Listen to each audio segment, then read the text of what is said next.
هلکه اسیپه فریج لګېږي؟ و بابو لګېږي. ته ورسه غوښه راواخه ماله چې بوی یې کړی دی که نه دی کړی. هله ورمډک.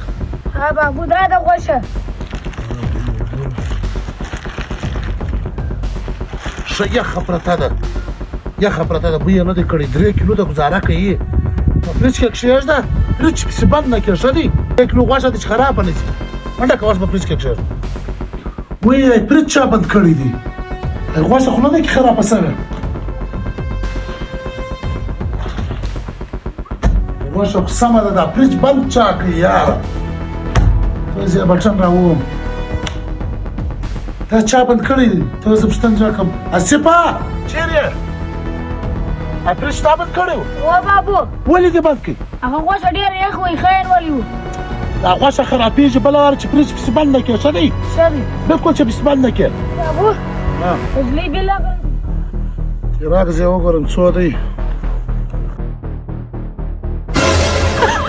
بابو چیرته دې پریشان شوې؟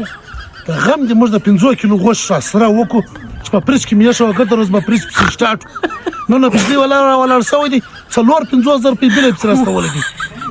په 4-5 روپۍ باندې د خدای بنده دوه پسونه کېدل.